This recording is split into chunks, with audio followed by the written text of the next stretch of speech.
All right, good afternoon. It's my honor and privilege to introduce today's seminar speaker, Dr. Richard Kolodner, who comes to us from our sister campus in San Diego, where he is the head of the Laboratory of Cancer Genetics at the Ludwig Institute and also professor of medicine at the University of California, San Diego. Richard is a true product of the UC system. He obtained his undergraduate and graduate degrees at UC Irvine, did his postdoctoral fellowship with Charles Richardson at Harvard Medical School, and then obtained his first faculty position at Harvard Medical School and stayed there, becoming a full professor before moving out to California in 1997. Richard has pioneered biochemical studies on homologous recombination. He has discovered the connection between Lynch syndrome and HNPCC, hereditary non-polyposis colon cancer, and mismatch repair. And not only has he discovered that MSH2 and then later all the other genes involved in mismatch repair, mutations in them cause colon cancer, he actually did the work with his own hands and pushed the project forward not only intellectually but also manually. So that is a quite rare achievement for somebody in his position. He didn't stop there. He's still one of the leaders in the field of mismatch repair and how it's working and regulated. He moved on devising an ingenious assay to study gross chromosomal rearrangements and has really absolutely founded a field of not only informing us what pathways are required to make gross chromosomal rearrangements, but also the pathways that suppress its formation.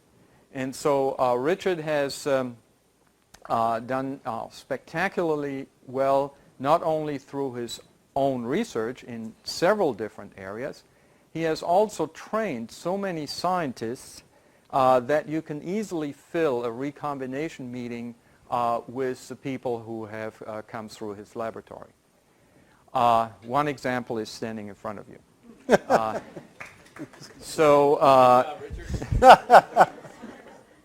Not surprisingly, Richard has not only the highest respect of his peers, which is expressed by the fact that he is one of the very few individuals who has been elected to 2 national academies. He was elected to the National Academy of Sciences and to the Institute of Medicine. He has won many prizes, and I will take the next 20 minutes to list them all. We could ignore them. But I think we are all here to listen to Richard's seminar, and I want to welcome you again. Thank you for coming up. And it has been a great evening yesterday, and we keep on enjoying each other's company, and I look forward to your seminar, Richard.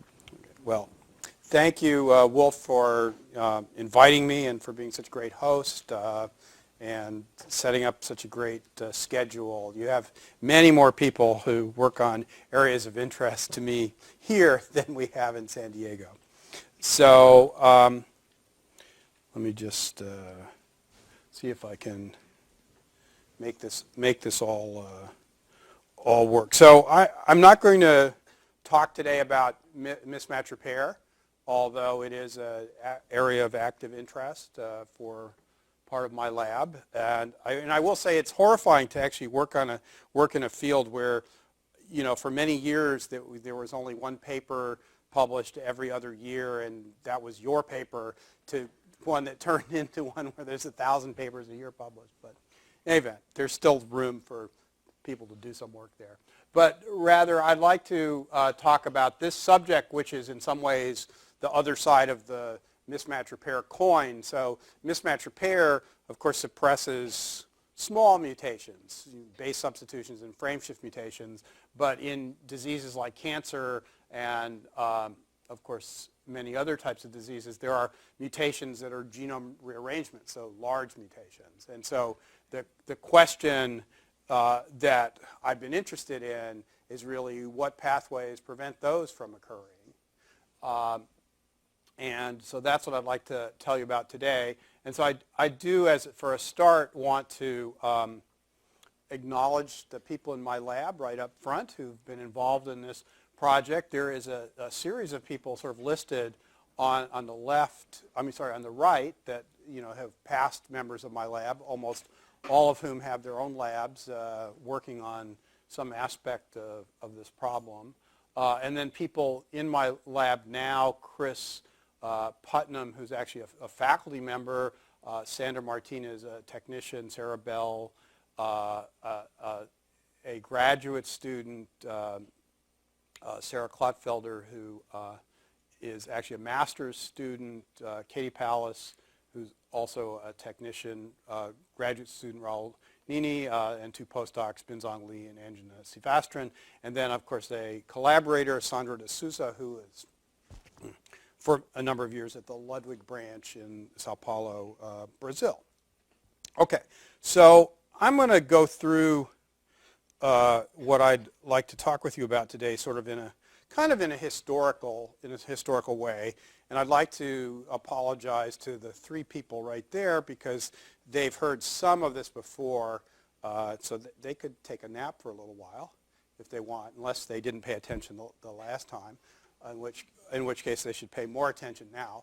But I have some things at the end that I know that they don't know about. So, in any event, so here's the problem that I'm sort of interested in, which is that this is,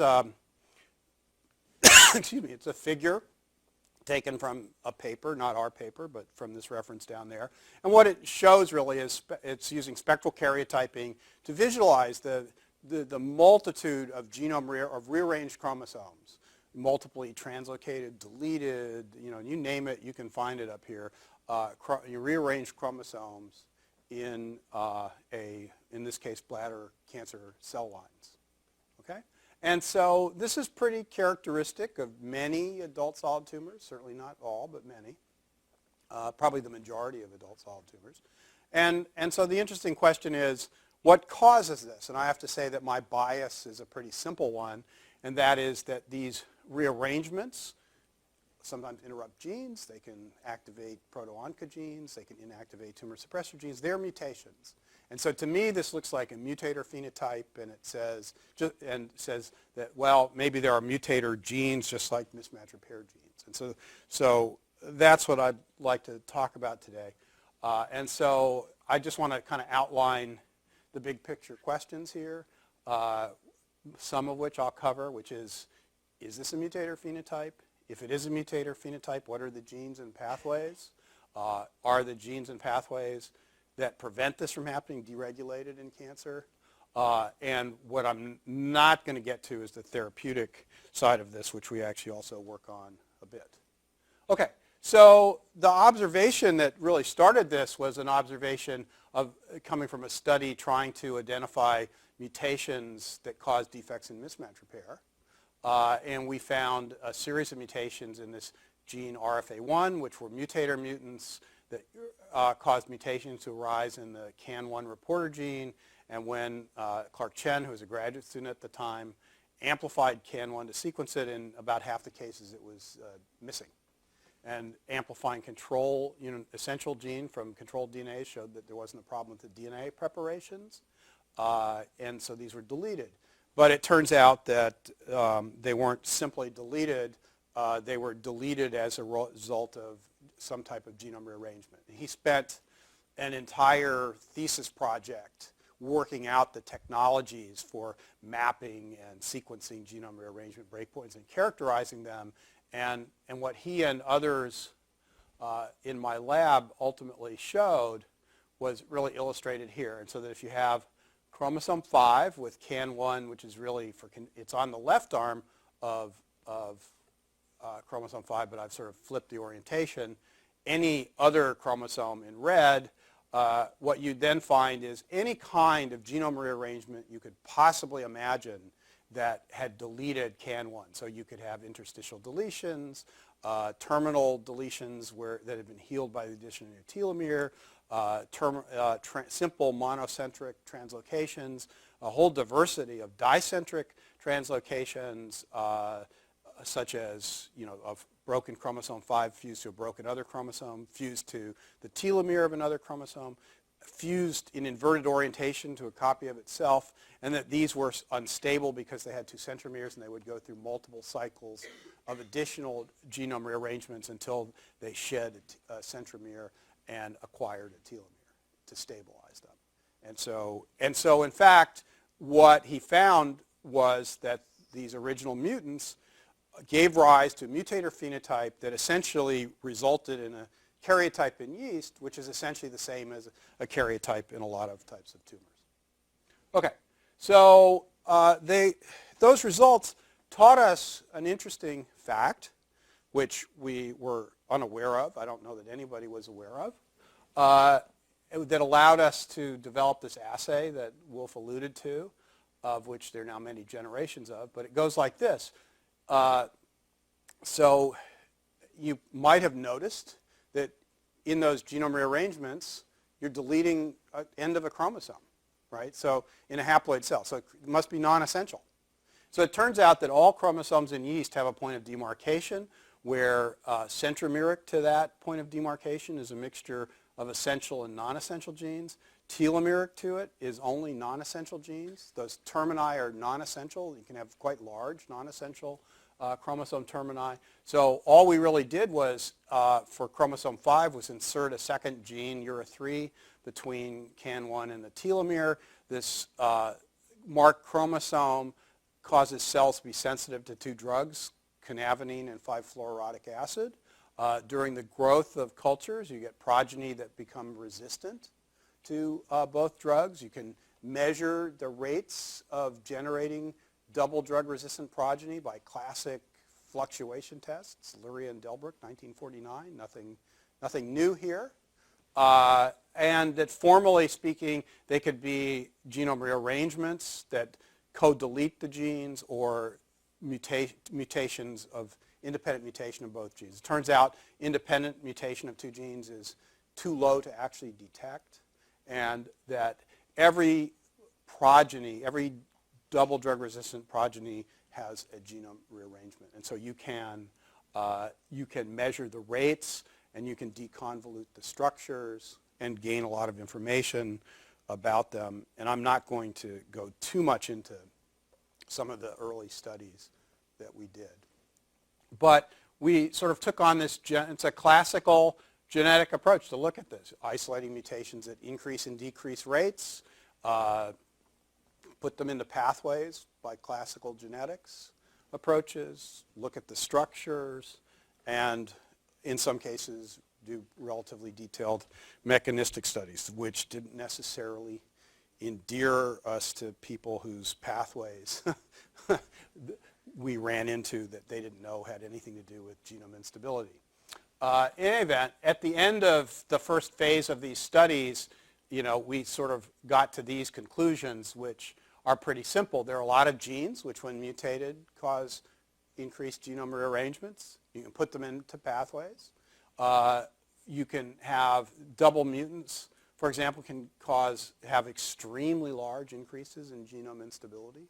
So we sort of concluded from that cells are willing to devote a considerable amount of their metabolism to keeping their genome stable. You can get suppressors and enhancers, and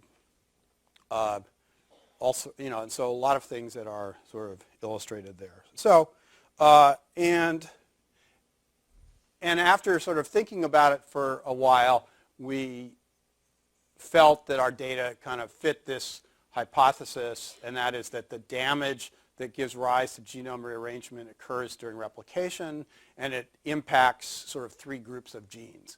And that is genes which, when mutated, cause increased damage, genes which, when mutated, cause decreased ability to suppress the deleterious effects of the damage, and genes who play a role in catalyzing the formation of rearrangements, in which mutations can then alter the genome rearrangement spectrum that you get, and that you could explain all of the genetic interactions that we observe when you combine different mutations by this reasonably simple model. Okay, so Okay. So, this was a pretty good place to be. But it raised the question scientifically of what did we want to do? Or what did I want to do? I guess I'm the one that counts here. So, where do you go? Some people would say, well, you got 67 interesting genes. Why don't you study them, right? But the problem to me was that for each one of those genes, there's probably 20 people already studying it.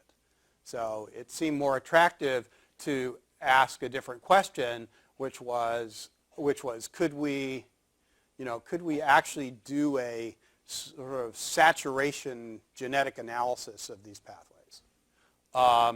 And so what I want to do is tell you about that, and I'm going to go through a lot of genetics, and I'm going to end up with some human cancer genetics. Okay, and so what I'd like to do for a few minutes is draw upon some past results to illustrate some issues that you have to take into account if you want to, at least I felt you have to take into account if you want to do this kind of experiment. So question one is, what are the features of genome instability that you need to actually think about? How many assays do you need to do this? And I'm going to tell you about a sort of a bioinformatic approach that we used as part of a novel two-step bioinformatic and experimental genetic screen. Okay, so first, let me tell you of one of the results, an example of one of the results that is, I hope I have the right slide set here, but we'll see. Okay, so the first point I'd like to tell you is, and I think it's particularly important if you ultimately want to translate what you find in yeast to another organism, because while for many pathways there's considerable conservation of genes, the genes may not be of the same relative importance in different organisms, right? And so the confounding feature, one of the confounding features that we had to address is the fact that there are mutations like this particular mutation, a deletion of one of the genes encoding one of the three subunits of the RNase H2 in yeast, is that deletion of that gene causes no phenotype whatsoever. It's pretty boring as mutation goes. And even deletion of topoisomerase 1 barely causes a detectable phenotype. But now, for example, if you combine a mutation in RNase H2O3 with a mutation like ESC2, or you can see SGS1, for example, right? Now this completely boring mutation is a pretty strong enhancer mutation, okay? And then this other mutation, TOP1, right, which isn't, as I said, particularly interesting, when you add it into the ESC2, RNase H2O3, is a suppressor mutation. That is to say that those genome rearrangements that occur due to this genetic interaction require topoisomerase 1 for their formation, right? But that isn't always true. Okay, so this is an example of the complexity of the genetics that you have to build into the screen that I'm going to tell you about. Okay, the second thing that I'd like to tell you about is the need for other assays. Okay, and so we devised a bunch of assays, not all of which are actually listed here, but the relevant ones for what I'm going to tell you about are. So one of the things that we did was that we fused CAN1 and URA3 into a cassette so we could move that all over the genome. And so we have looked across the whole genome. Okay, but this is an example where we're placing it in different positions along the left arm of chromosome 5. And I'll point out this HXT13 gene where two of the cassette placements are to the centromeric side and one to the telomeric side. And then this is an example where we put a TY element into this critical breakpoint interval, right? So a TY element is sort of yeast, it's a retrotransposon, it's sort of equivalent of a line element. Okay, so why did I tell you why did I point out HXT13? And that is because what's interesting about HXT13 is really it's two genes, DSF1 and HXT13, have divergent homology to two genes on chromosome 14, and that one of those now has divergent homology to a gene on each of chromosome 4 and 10, and chromosome 4 and 10 have a long stretch of divergent homology between each other. Okay, so this is in many ways like a segmental duplication in mammalian cells. It's not a intrachromosomal duplication, but it's a dispersed segmental duplication. Okay, so why is that interesting? Okay, and that's sort of illustrated. That's illustrated in the experiment I'll show you here, which is that John Roth will recognize as a Frank Stahl-like experiment. Okay, and so what the experiment is you put the cassettes either centromeric or telomeric to it. You measure the rate in a few mutants down here in each case. And so what we've reported here is what's the rate when the breakpoint interval only contains single copy sequence, and then what is the ratio of the rates when the duplication is in the interval divided by the rate when there's only single copy sequence in the interval. Okay, so here's the interesting thing.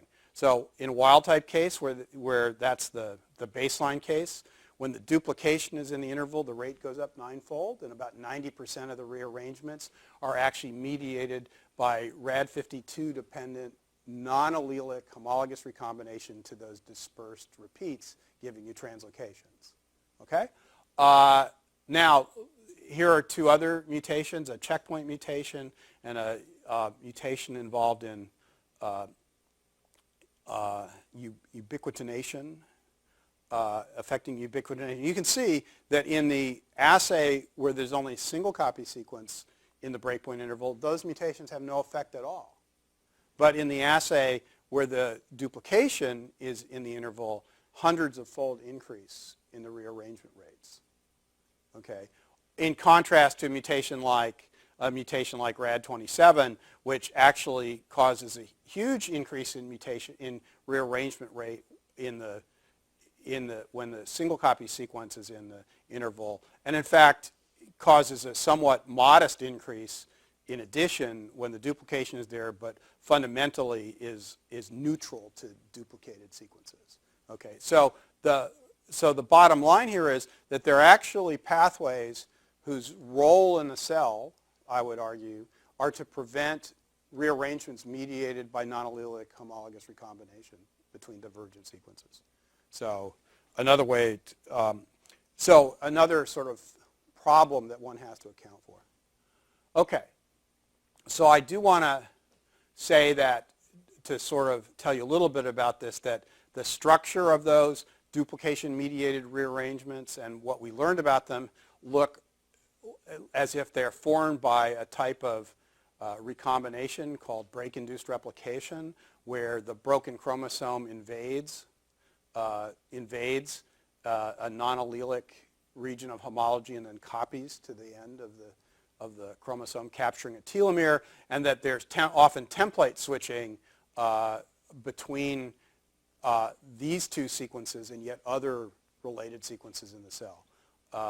And the paradox that's worth mentioning is that in some cases homologous recombination is a suppressive pathway, and in other cases homologous recombination actually makes rearrangements, and there have to be mechanisms that are able to tell when is recombination appropriate, when is it inappropriate.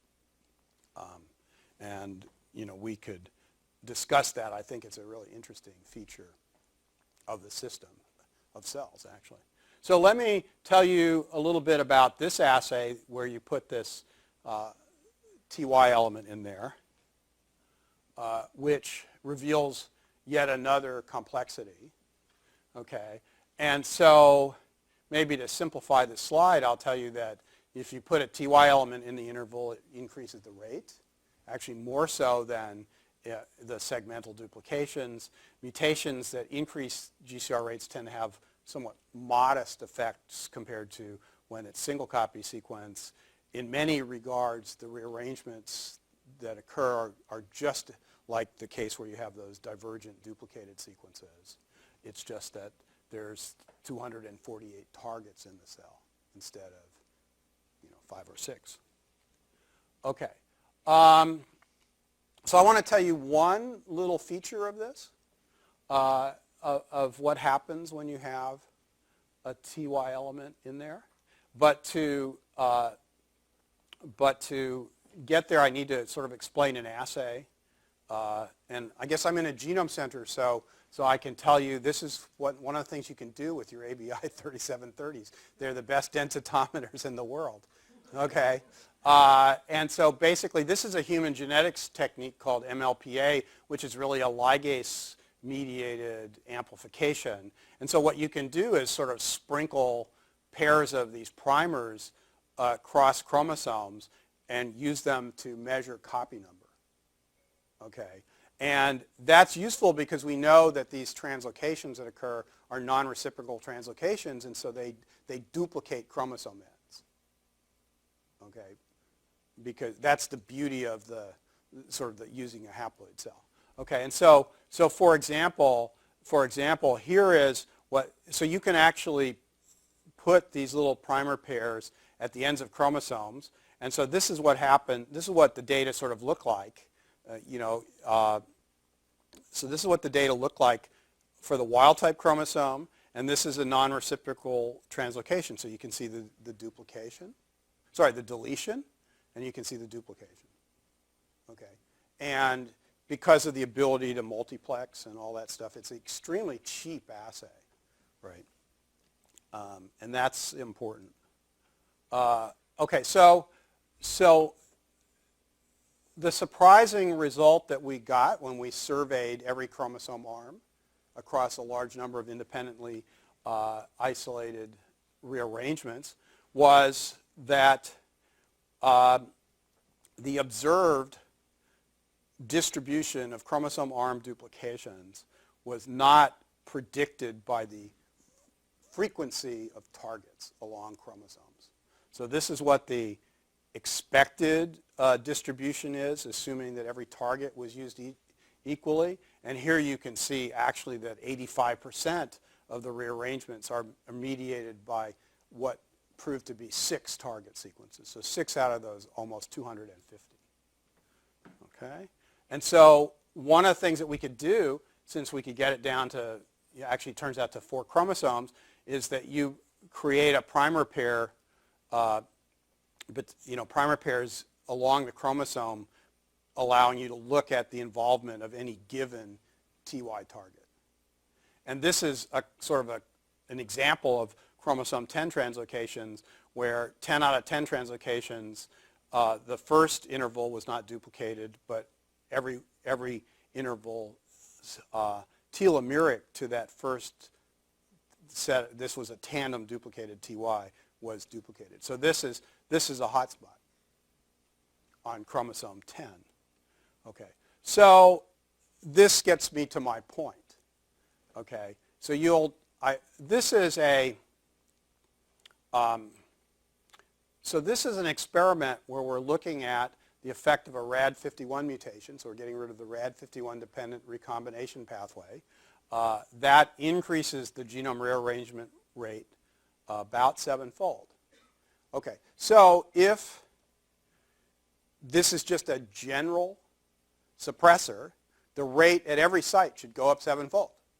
Okay, and so this is what so basically if the rate went up 7-fold, everything, the way this data is displayed, every peak should hit this line.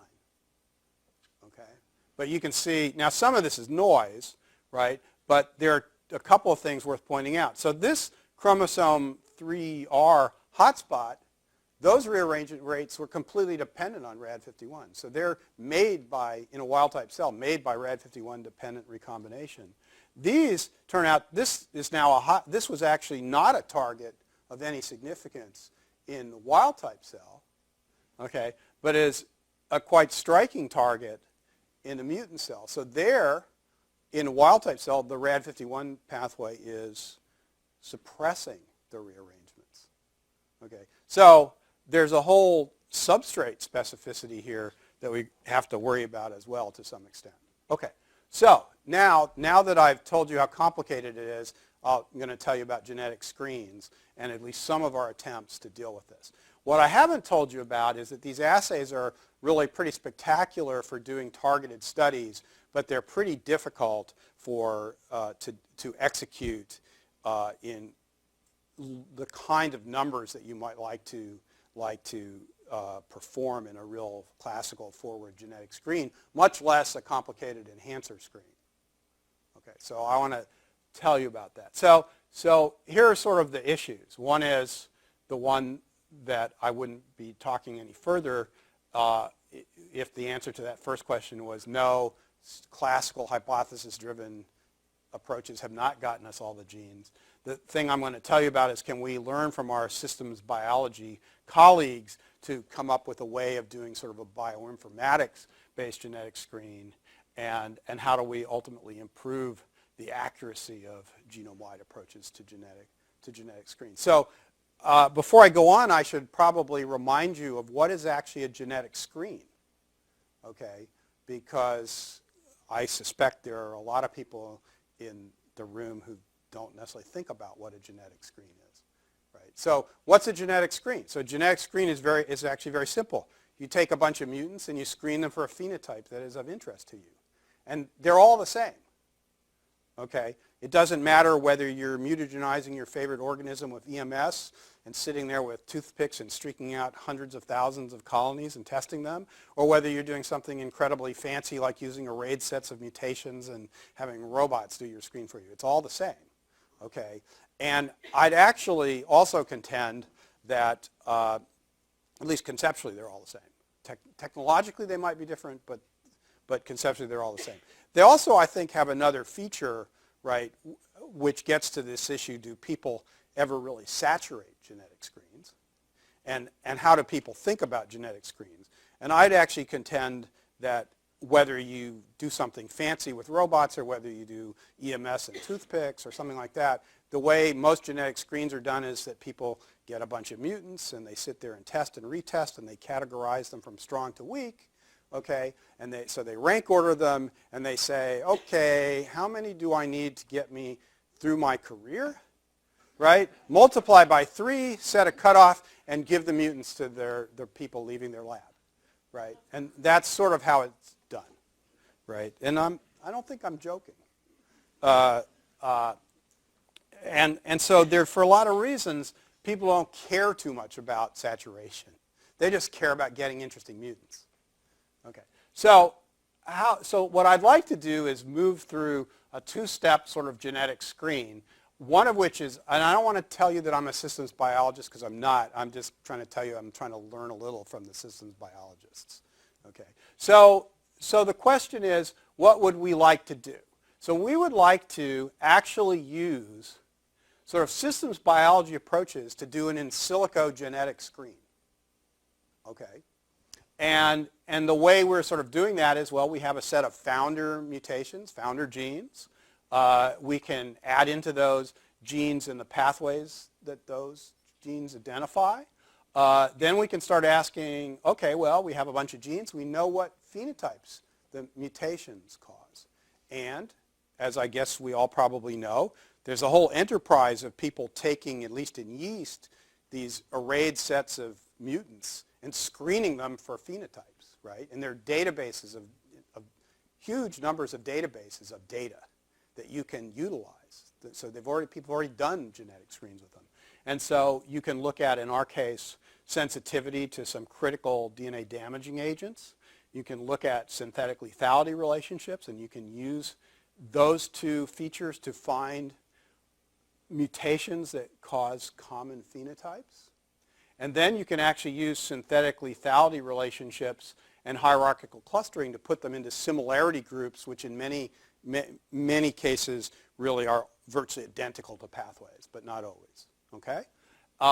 And then what you can do is that you can take the results of those, use it as a candidate gene, and then do the experimental genetic screen by using robots to cross in different assays, cross in query mutations, and actually experimentally screen and begin to build a pathway analysis. So I guess this is the part that I would like to now explain the problem with doing this. Okay? And the problem, so you probably know that there are large numbers of labs from organism to organism trying to do large-scale functional genomics experiments. Okay? And here's the problem with large-scale functional genomics experiments.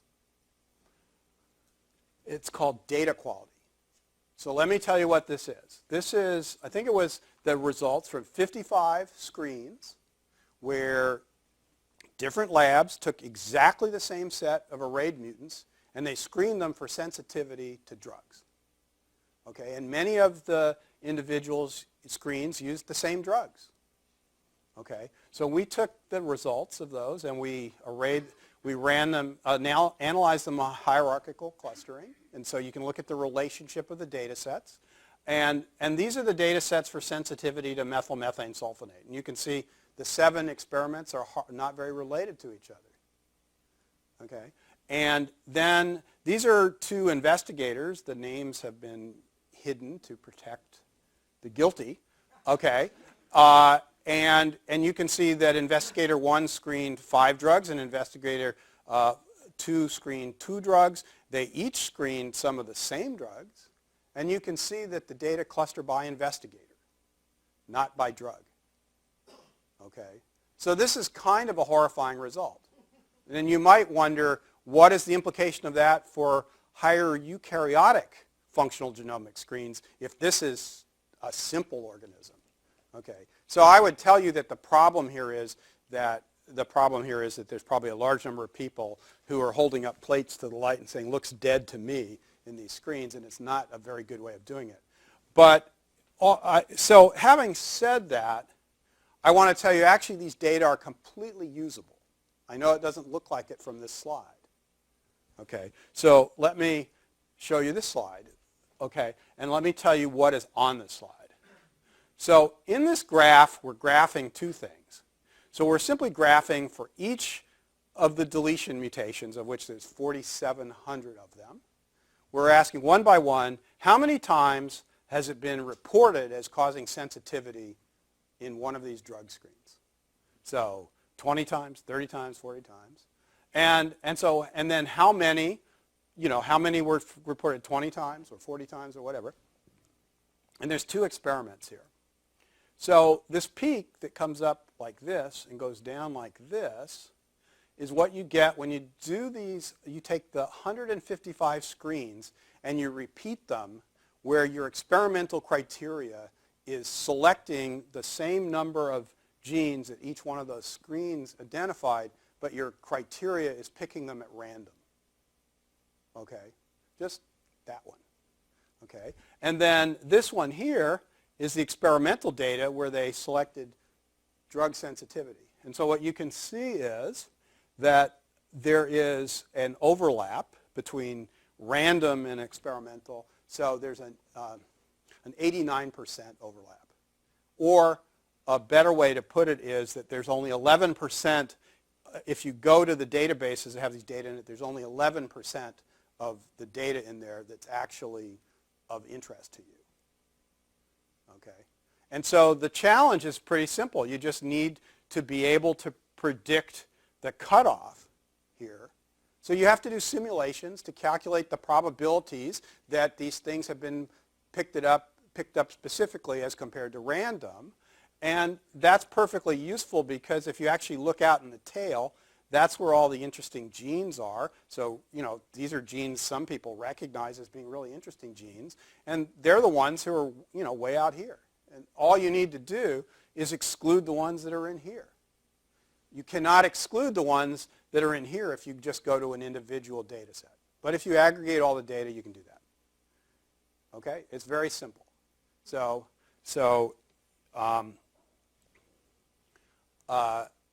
let me turn to synthetic lethality, which suffers from exactly the same problems, and you can apply the same solutions. But for those of you who haven't seen what synthetically looks like in an organism where you can really measure synthetic lethality, right? This is a cross between a yeast RAD51 mutant and a yeast TSA1 mutant, and you make the diploid, sporulate it, dissect the 4 spores out, and you can see that there's a certain number of dead spores. And if you genotype all the spores, you end up discovering that the dead ones, that's what's missing on that plate are the double mutants. So that's what synthetic lethality looks like in an organism where it's easy to work with. And these are some examples of synthetic lethal relationships with TSA1. So you can get dead, you can get really sick, and of course you can get nothing, right? And there are databases of this data, and you can use them in exactly the same ways that I've discussed, but you can actually do something that's even more interesting. Okay. So now let me offer. I hope you've noticed I've been offering a little advice along the way here. Okay. So now I'm going to offer another bit of advice. Right? And as just because we're in the post-genomics world, you don't have to ignore all of biology that came before. Okay? And so let me tell you what this is. So we start with the TSA1 mutation. We identify all of the mutations that are synthetically lethal, or at least at the time that we did the experiment. We group them by pathway. You don't have to forget that lots of biologists did a lot of work on these genes and actually know the pathways. You don't have to rederive biology here. You can actually use the biology, right? So you group them by pathway, and then you can say, okay, well, these are signatures. This is the TSA1 synthetic lethality signature, and you can use that signature to then search databases of information to find other mutations that are synthetically lethal with mutations in this signature, and you can identify a number of genes and a number of synthetic lethality relationships, which are sort of illustrated by the lines, and you can apply appropriate cutoffs for statistical significance and end up saying, okay, well, this set of genes is a lot like TSA1. And it turns out that when you do this, every one of these genes, when you inactivate it, just like TSA1, causes increased genome instability. So it's another tool to find things of interest. And then this illustrates another point that some of these genes within this signature show synthetic lethality relationships with other genes within the signature. So that's an important sort of feature. Okay, so if you then take all of that and say, okay, I'm going to start with the genes I know about and apply all those methodologies to them to find genes that are similar, right? And then put them into similarity groups. What do you get, right? Okay, so you get 1,000 roughly genes that fall into sort of 2 groups listed here, and I'll explain more about this. At a face value, going from 4,700 to 1,000 doesn't seem like a big deal.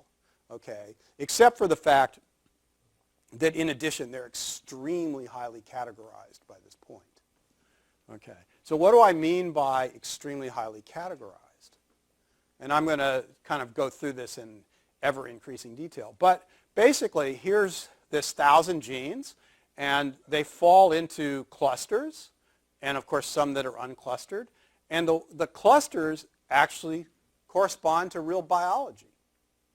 Okay, so cluster 4 is a group of genes that's involved in various aspects of DNA repair and DNA damage response. Same for cluster 32, and there's chromosome biology and so on and so forth. So those clusters are actually at least pseudo pathways, right? And so, as I said, highly categorized.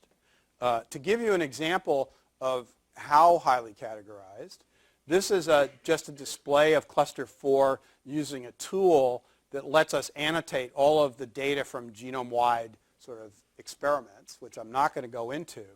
but you can see that the hierarchical clustering based on based on synthetic lethality breaks things down into little groups. So here's a group of genes here, there's a group here, a group here, a group here, and so on and so forth, right? And so if you look at them in large enough types so you can actually read them, okay, you can see that this cluster over here goes from rad 50 to rad 57, and it's the double-strand break repair pathway. So this is all produced with anonymous data. Right? We didn't pick those genes. They just came out and were placed into this group by this set of algorithms. Here we've got sister chromatid cohesion complex. Here we've got a 3-subunit complex that's involved in replication stress checkpoints. And it works pretty well. There are, of course, some interesting things here because, okay, well, why is Pol 32 so closely related to sister chromatid cohesion? And, why are nuclear pores related to the SLX5-8 complex, for example? And so there's, within these little, clusters of known biology, there's a lot of new genes stuck in there that are of highly similar. So that's what we're sort of after. Okay, so now I'll skip this one just for the sake of time and say, let's get on to the experiment. So I just want to remind you of the 3 assays. Okay, so this is the point where the people in my lab said, you've got to quit drawing chromosomes from right to left when they're really left to right. Okay, so, or vice versa. So let me just say that this is the assay chromosome where the cassette is between the segmental duplication and the centromere.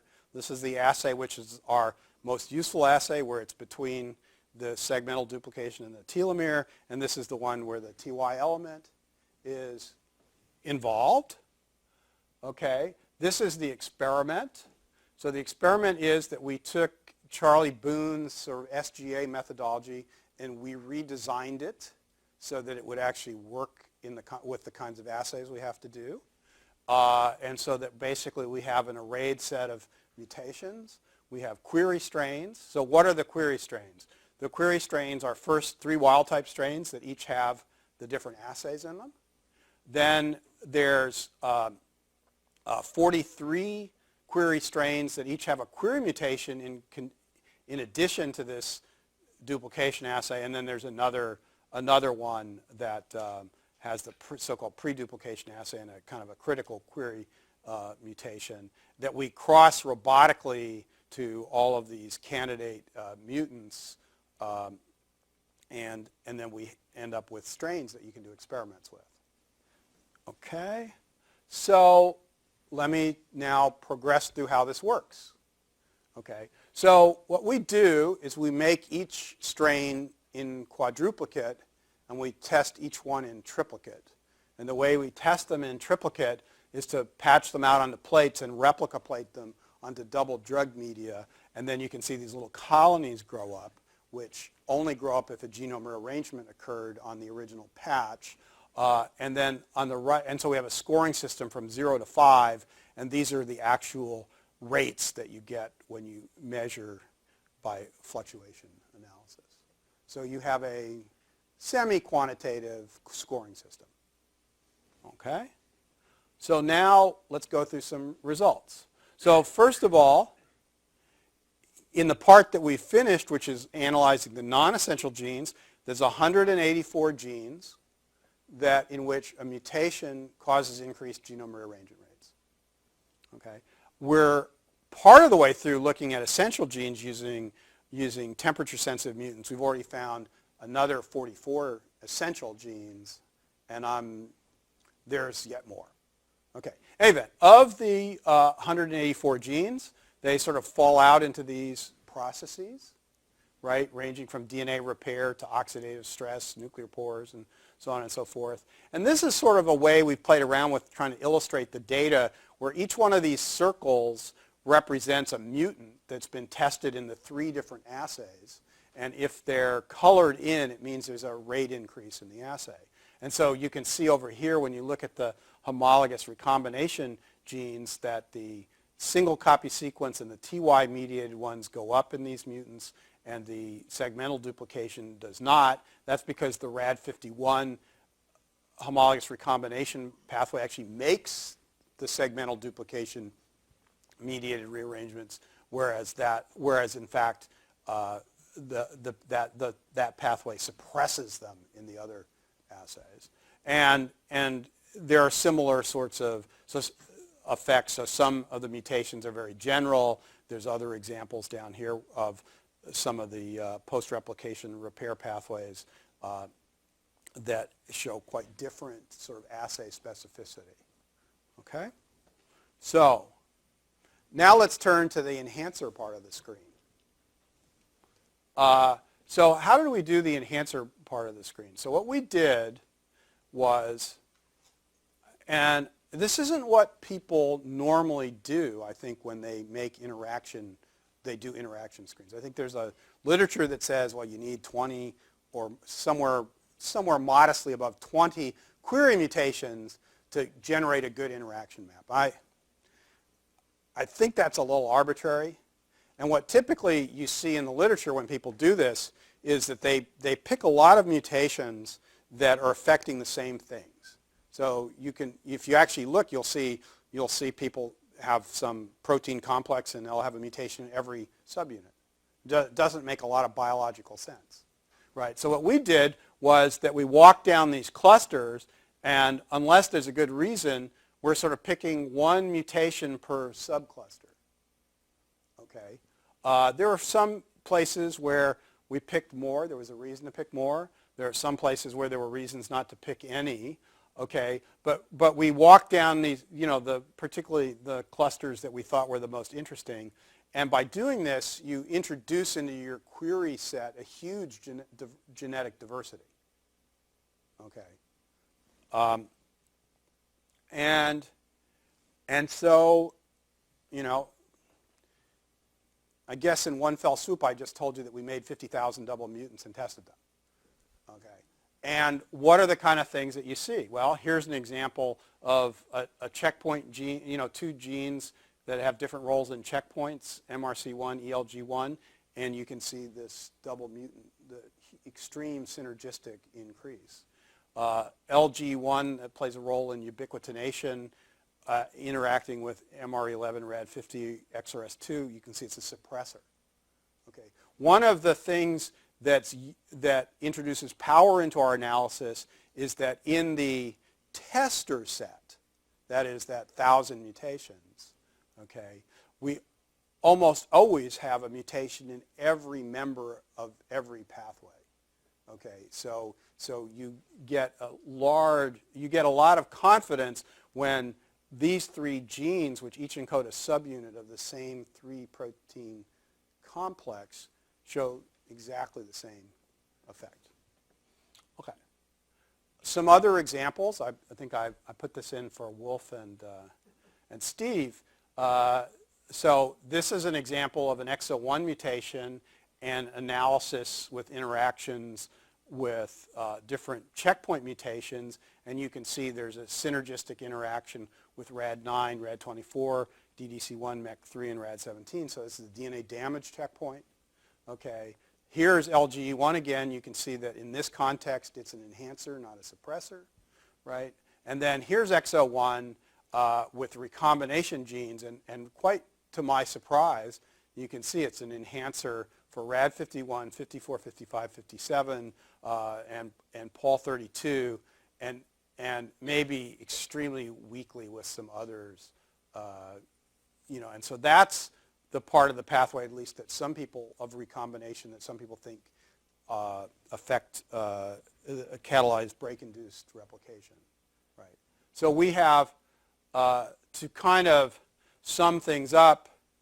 As I said, there's 184 genes in which single mutations are cause increased genome rearrangement rates. There's another 459 genes in which mutations are enhancers. And of course, they're concentrated in what we originally called the high priority end. And I should tell you, somebody's going to ask, you're so dependent on doing a bioinformatics screen first, right? how well did that actually work? So in anticipation of actually writing a paper on this and having some reviewer ask us that question, we went back and picked genes at random and then tested them, right? And the answer is that this screen captured more than 95% of what's out there. Okay, so it actually was experimentally quite effective. Okay, so here's part that's in progress, right? We have almost in excess of 3,000 double mutants of interest. So we're interested in how do you put these into pathways or interaction maps. There's not enough data actually there to build the true pathway maps.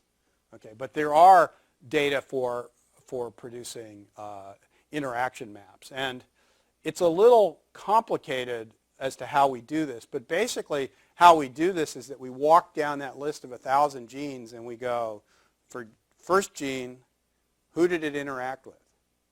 And if it interacted with one or more, we then go and look up that gene and we ask how many genes that encode proteins that are in its pathway are on our list. And then we look up all their interactions and look at essentially the interaction, the intersection between that pathway or protein complex and our query set, right? And that defines a set of interactions. And so there's two kinds of interactions that you come up with when you do that, defining thus far 75 and 83 different complexes where you have complexes where the whole complex have shared interactions across the data set and ones where a part of a complex shows interactions across the data set, or maybe one gene in the complex where we didn't actually have more than that in the data set. So let me show you a little bit about how the data look like, right? And so I'm going to show you simple examples of how the data look like. So these are two subunits of the Saga complex that these two subunits interact with each other and then also interact with the Saga complex. It turns out that these are the only two subunits, and there are experiments in the literature that group these two subunits as different than the rest of the subunits. And they, but no other defect in the Saga complex show this type of pattern of interactions, right? So the red bars are the significant synergistic interactions. And then just to show you that these are not really single mutation interactions, but they're interactions with complexes, right? Just to remind you about how that screen was designed, right? This is another one. So this is in the post-replication repair. And you can sort of see the concordance of the interactions, right? And then this is maybe the surprising result, or one of the many surprising results. This is RNase H2, the three subunits of RNase H2. And while there is a bit of noise in the data about, nonetheless, you can see that there are some commonality. There's a lot of interactions and some ones that you can seize upon that are common to all three subunits. And so it's this kind of interaction map, right, that then lets you pick things to study further. It's only where you start for studying things further. Okay. So let me sum up, and then I'm going to turn quickly to cancer genetics. Okay, because so basically, what have I told you? I've told you about sort of a bioinformatic genetic screen, a robotic experimental genetic screen, and I've told you that we found 184 non-essential, 44 essential genes that suppress genome instability, a lot of interacting genes and we have a lot of double mutants that we can work on here. Actually, before I get on to the cancer genetics, let me just say it's a big experiment. We got a lot of validation still to do, a lot of pathway construction to do. We've been selecting out parts of the interaction map to work on further. So we've picked some additional query mutations to fill in some holes. I'm going to turn to this looking at the Cancer Genome Atlas data, but I wanted to point out one other experiment which has sort of intrigued me, because as many of you know, there's a whole enterprise of using kind of interesting markers of DNA damage response, like Rad51 foci and gamma histone gamma H2AX foci and so on and so forth, where people are using them as markers and attributing the presence or absence to genome instability. Okay. And so we've been kind of interested in that. And so one of the things that we did was that, so what we've been interested in doing is looking at those kinds of markers across our mutation set. So the first experiment that we did was that we essentially repeated that entire analysis that I told you about, crossing into it a transcriptional reporter of the DNA damage response. So it's a HUG1 gene, which is the most induced gene that's most induced by DNA damage in yeast. And then, so we have a HUG1 GFP, and we analyze the large number of strains that you get out by high throughput FACS. And I wanted to sort of show you what is, I think, a rather surprising result that we're really trying to figure out how to use these data. But this is fold induction of transcription in just normal cells. No DNA damage here, but just these different mutants. So we have wild type, so no induction, and we picked, just for illustration purpose, 3 mutants that have the similar genome instability rates. So TSA1, RAD27, SLX5, and you can see that RAD27, SLX5, high degree of induction of the DNA damage response. TSA1, a extremely strong mutation in regards to genome rearrangements, no induction of the DNA damage response. And then here, DIA2, a pretty good induction of DNA damage response, but as a single mutant, no induction of genome instability. So I have to confess that I'm not quite sure how we're going to integrate this data into our thought process, but it does present a challenge, an intellectual challenge. So let me now turn really quickly to cancer genetics, and then I'll stop. Okay, so what I want to tell you about is that next to last line on one of those first slides. Are these genes, are these pathways deregulated in cancer? So I will tell you what we found, and you can tell me what you think. Okay, so there's 2 kinds of analysis that I'm going to tell you about, and I need to first tell you that we create a gene list, which is all of the human homologs of that 184 genes, and then we add to that list those human genes whose pathway has been identified by those 184 yeast genes, but maybe whose homolog has not yet been identified, either because there is no yeast homolog or because the yeast homolog, for one reason or another, was not on our list because it gives a weak signal, so more down toward the cutoff. Okay, so we take that. It doesn't add very many more genes, okay, but nonetheless. Okay, and so then I don't want to explain very much about what this is. It's there's a number of labs, not ours, that have who've been interested in how do you interpret data from these massive sort of tumor sequencing projects. And so how do you know that that a gene is mutated? Okay, and it's not that hard to know that a frameshift mutation in the right place in BRCA2 is a mutation, but that's not really the problem. And so our collaborator, Sandra D'Souza, and he's one of a number of people who've taken this approach, has sort of come up with like an equation that you plug genomics data into and it gives you a score. Okay, and so it weights different kinds of data in different ways, right? So it basically takes into account nonsense mutations, frameshift mutations at a certain weight, missense mutations at a very low weighting, deletions, loss of expression, silencing, amplification, increased expression, and it gives it a score. okay?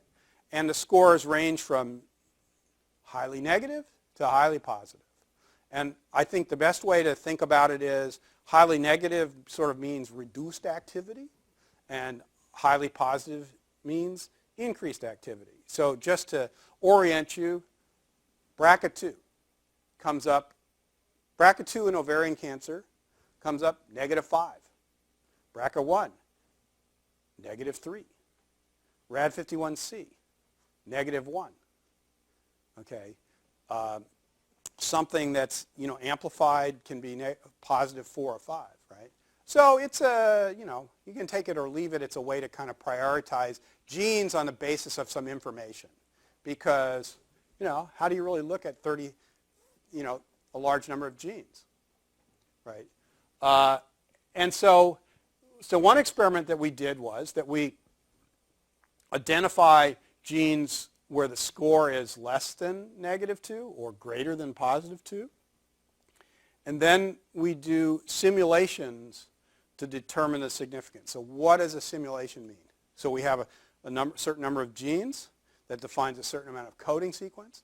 You randomly select the same amount of sequence and calculate the S scores. And you do that 10,000 times, and you can get a p-value. Okay? So what you find is that for both the ovarian cancer and colorectal cancer, there's an enrichment for -2 S-score genes. There's really no enrichment for positive S-score genes in ovarian cancer, and maybe for colorectal cancer. So there's 46 genes in our list of genes that show -2 or less S-scores, and 20 that in colorectal cancer. So what did that get us? You're sitting here being extremely skeptical, I can tell. Okay, so what did that get us? So this is what almost all negative S-score genes look like. So this is Z-scores for gene expression. Okay, and this is copy number. Homozygous deletion, heterozygous deletion, diploid, single copy gain, and amplified, but in this case, there's no amplified. The line is at a Z-score of -2, so 2 standard deviations of reduced expression relative to the normals.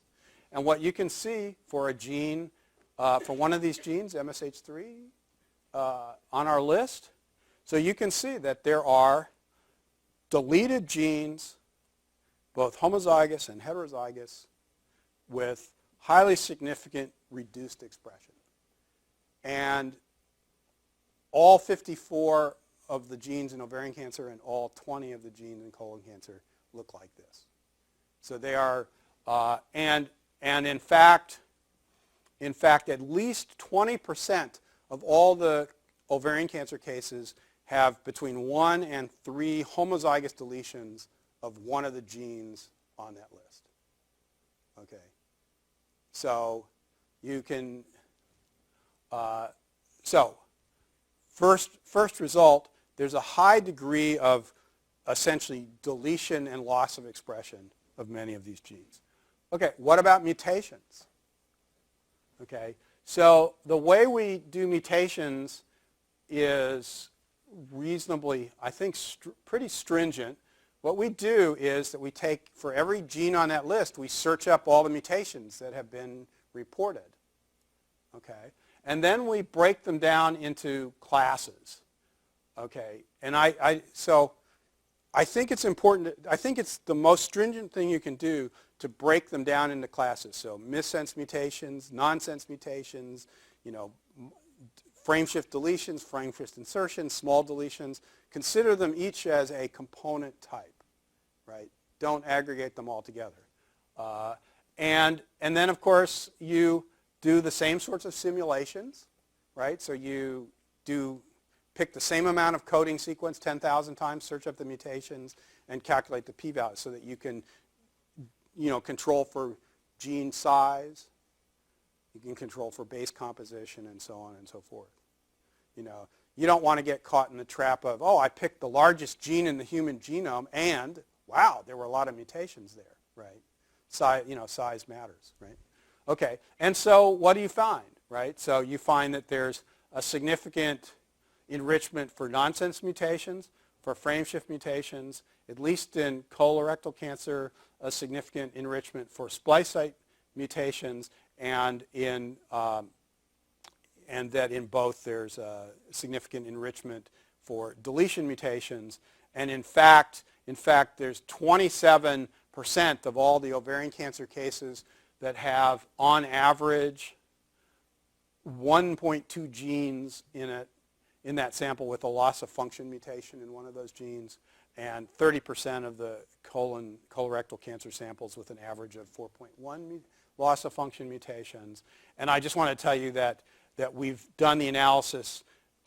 One of the ways we've done these analyses is to delete from the sample set the mismatch repair defective mutations, because we don't want the fact that you have some known defects that are giving rise to high levels of frameshift mutations and base substitution mutations to sort of confound the analysis. Another way of saying it is, we know about mismatch repair genes. Let's not, mismatch repair defects, so we'll not let them confound our analysis. So to kind of sum it up, this is a matrix. It's sort of a pie chart that summarizes what we found. So there's ovarian cancer and colorectal cancer.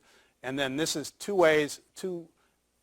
versions of the data. One where we're only considering the loss of function mutations I told you about. One where we're considering the loss of function mutations plus predicted highly deleterious missense mutations. You can take or leave predictions. And so I think what this shows you, if you just look up here, that in the colorectal cancer case, you've got a lot of samples that have mutations in these genes, a lot of samples that have copy number, deletion and reduced expression, and of course different combinations of that and silencing. In ovarian cancer, it's really dominated by deletions and copy number changes, in addition to the cases that have both. Okay, so they're very different types of cancer. They're actually chosen for the analysis for that reason. And I wanted to tell you, I think it's the most honest way to display the data, that this particularly in the case of colon cancer, we used all the samples for which there's any data at all, but there's 25% of the samples for which not all data exists for each of those samples.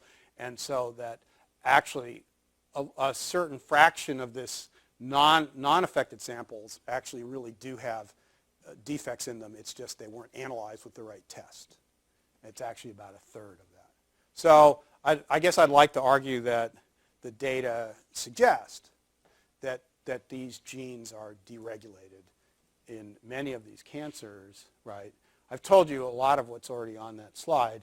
I think the really important point is that while the yeast-based analysis does constitute a real functional analysis of these mutated genes, the daunting task ahead is to validate them in some type of mammalian cell-based sort of model. So I'll stop there, be happy to answer any questions about this.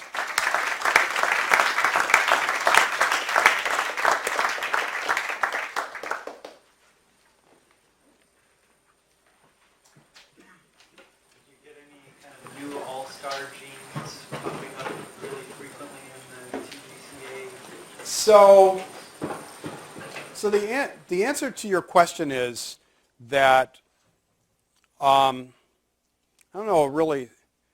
I apologize. I'm not really trying to hide the names of genes. I just don't know how to talk about that many genes. is the problem. So the answer is that we found a number of genes. We certainly found some genes that have been reported before. We've found some genes that have been reported before but haven't really been noted, right? And we found a number of genes that I think have never sort of, popped up in, never really been mentioned in any analysis of the data set. And at frequencies that you would have thought somebody would have noticed them. Okay, so So I would say that we've discovered a lot that hasn't been appreciated yet. Okay, and of course, we can link all those to a specific set of, sort of defects. So a lot of these genes have names that, have absolutely no meaning to anybody who is not a student of the field, right? In fact, a lot of them have names that aren't of any meaning to somebody who is a student of the field, right? So, and so I don't know. I actually think, and maybe, I'm not trying to comment negatively on the huge amount of work that people have done in creating the data, but I think that people probably concentrated so much on the data, right? And then they somehow have decided that they're going to pre-negotiate publishing their paper in Nature. And Nature said to them, well, you get 4 figures and a bunch of incomprehensible supplements. And they sit there going, what on earth am I going to say, right? And so they sort of say a little bit. And that's it, right? And they've left it, and maybe rightfully so, to everybody else to actually use the data. Mike. Yeah, comparing the different cancers, could you, I guess, remind me, at what stage of the disease, how close to the primary tumor to the late stage metastases are those samples taken? The's not a good way to answer that question based. The way they metastasize, right? Well, so what I do know is that there's very few cases that are in that collection that are metastatic. Okay, so and I don't. So that's not a confounding factor, but I certainly agree that there's a lot of downstream. There's a lot of additional analysis based on the clinical data that one could now sort of begin to do, which I think where you're getting at. I think it's reasonably. So there's a really interesting paper by a guy named Chris Sander who has looked at the major sort of data sets produced by the TCGA and tried to produce classifiers based on recurrent, changes. Now, I'm not so sure why he picked the recurrent changes he picked. That's a different issue. But what he noted is that if you then come up with signatures of what are the kinds of recurrent mutations, that he defined copy number change signatures and mutation change signatures, and that in fact, depending on the cancer that you're looking at, they can be dominated by mutation signatures or dominated by copy number changes or anything in between. But that's a little bit misleading because, for example, the most common alteration in ovarian cancer, right, which is actually dominated by copy number changes as recurrent changes, right, is actually a p53 mutations, which are not copy number changes. Okay, and it's certainly also true that in colorectal cancer that's dominated by mutations, there's plenty of genome rearrangements, right? And so, but that doesn't negate, the analysis. And I think the analysis is pretty, to me it's pretty compelling. But maybe there's some things I don't know. Last comment. So you don't have the genome rearrangement data in any of these cancers, which Right. would have been really nice. Right. Given that these are involved in complex genome rearrangement. So do you think, even the percentages, they seem low, 20, 30%, do you think it's possible that the genes themselves are involved in rearrangement? You see that the gene is there, so it doesn't show up as a deletion, but it may be involved in a rearrangement and expression would change and then therefore could be still involved in the trait? Sure. I don't expect that with this many genes that are involved in preventing genome instability that you're going to find like one gene, right, that the mutation in that gene explains everything. And I think maybe I'm just about to repeat what you say, and that is that Well, I think the challenge is to my hypothesis, right, is, and I don't really like to use the term driver, but maybe for lack of a better word, are any of those changes, whether it's a copy number change or a mutation, are they an early change that then is the major or an important contributor to the sort of cascade of genome instability? And is this sort of, and also is this sort of an ongoing kind of cascade where that as you get genome instability, you then affect other genes that are involved in preventing genome instability, and you get even more genome instability. And I think there are ways to start to look at that. Yeah. I think there's ways to look at that. It's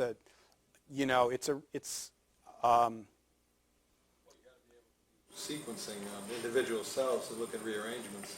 Well, yes, and the problem with that,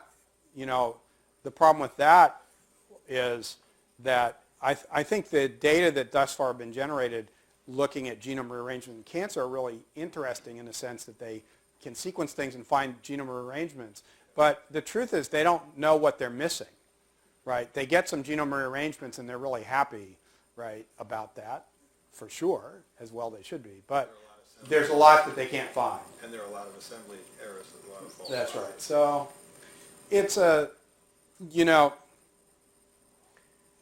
I'm not sure I'm simplifying the question. I think I'm more pointing out the complexity of the question. Now, certainly you could, in principle, take maybe some of the most highly involved genes that we've found and begin to then look at what else is going on in those particular cases, and maybe something will fall out of that. But another thing that we're doing, but that's not the first thing on our list, actually.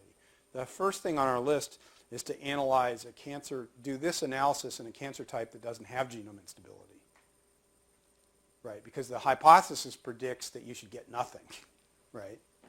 And so there is one AML data set that probably is sufficient for that.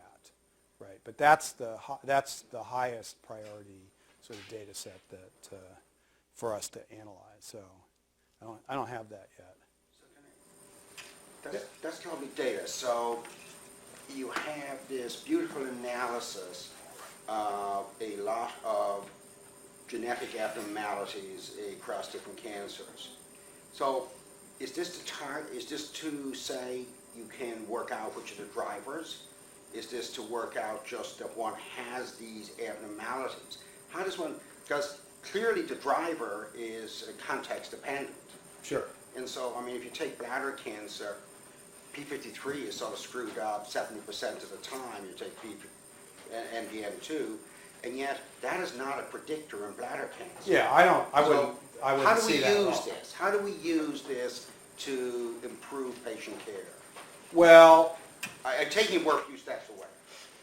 I accept that. Fewer steps away than you think. Okay. So if you want to cut to the answer to your question, right, and not, be confounded by all the analysis that you could do, I can guarantee you that everybody missed a point that I made in this because I didn't explicitly point it out. Okay. And that is that built into this, you'll remember that every one of those genes on that 1,000 gene list was categorized by all of its synthetic lethality relationships. So we can actually, in so much as they're conserved, for every one of those genes, predict in human what are the interesting synthetic lethality relationships, which is to say that we don't actually have to do these pseudo-synthetic lethality screens that people are doing. We could actually sit there and say, okay, can we predict useful synthetic lethality relationships that could be exploited as therapeutic, targets, right?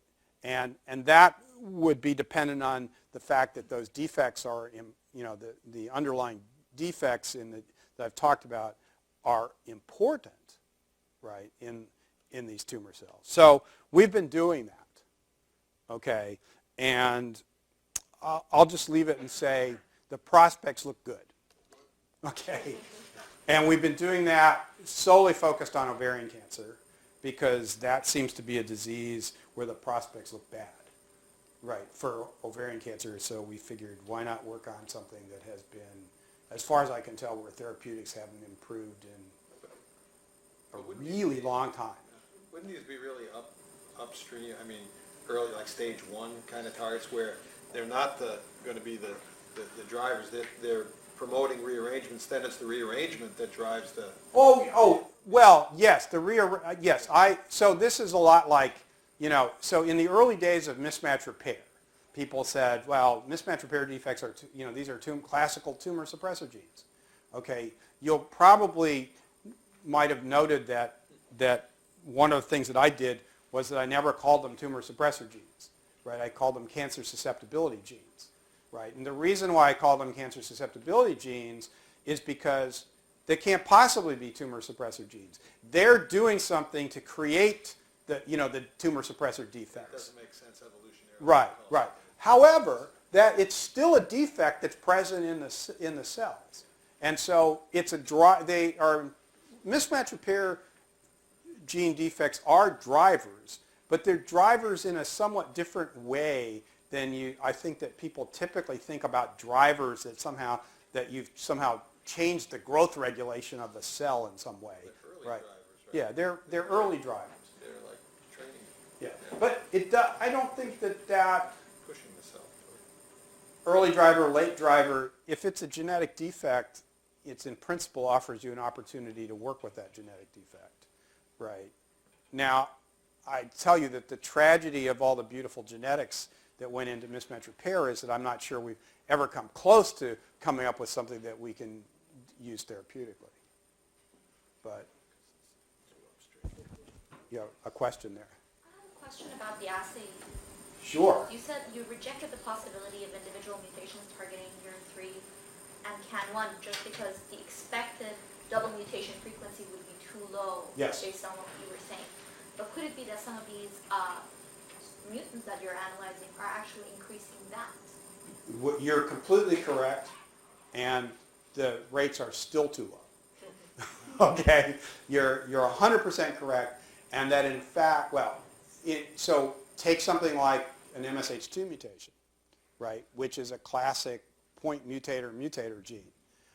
Nonetheless, the bulk of the increased double mutants, even in a mutant like that, are still genome rearrangements. Although you can begin to find a very small fraction that are actually double point mutations, but it's an extremely small fraction. Now, if you treat them with EMS, right, a mutagen, now all you do is get double mutants. Yeah, absolutely. So you're completely correct, but the rates are just, even in a good mutator mutant, the rates are not so enormous. Last question. Coming back to the UG1 assay as a reporter of DNA damage, one maybe a limitation in the GCR assay is that there could be two reasons for an increase, for example, in the rate of the GCR. It could be that you mutate the DNA repair pathway, and so you will make, with an equal number of damage, more rearrangements, and the other is just to increase the total number of damage. Sure. With it. So. And actually, I think there's a few other possibilities, but. So, do you have? So this is an assay that allows you to sort in between the increased DNA damage and I hope your optimism for doing that is justified, okay? But yes, I think that we ought to be able to begin to sort them into different phenotypic classes as to whether they're, have a lot of damage but have efficient repair and inefficient repair and not so much damage and things like that. But so we have all the data, and we'll see. It's really quite striking look at the data, you could look at it in two ways, that there's an utter lack of correlation, right, between the genome rearrangement rates and the induction of the damage response. But you can look at it in the optimistic way that there are some really interesting,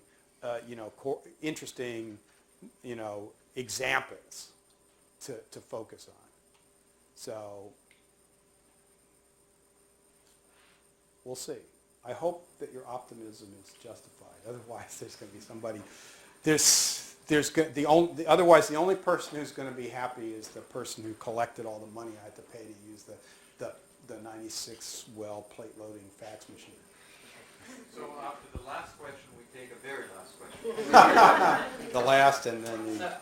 The analysis that you showed were on the somatic mutations.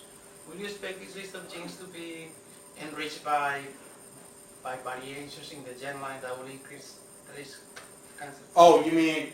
Are they enriched by, say, G1 hit for cancers? Well, the answer is we haven't looked. In some cases, there are some known, there are genes that you know about, So BRCA1 and BRCA2 do, by certain criteria, get into our list. ATM clearly gets into our list. So there are some things that you know about for which there are germline, germline, and cases. And I would also say that the mismatch repair genes, some of them, including MSH3, when you mutate them, also increase genome rearrangement rates. Okay, it's not as widely studied as the mutation side of the story, but so for some cases, your point is exactly correct, and for others, it's unknown. I think the amount of it, for me personally, the amount of analysis that one could do with this is almost overwhelming to think about. Which is, I guess, why you publish papers and let other people do the analysis. All right, I want to thank Richard for the compelling example of the awesome power of genetics.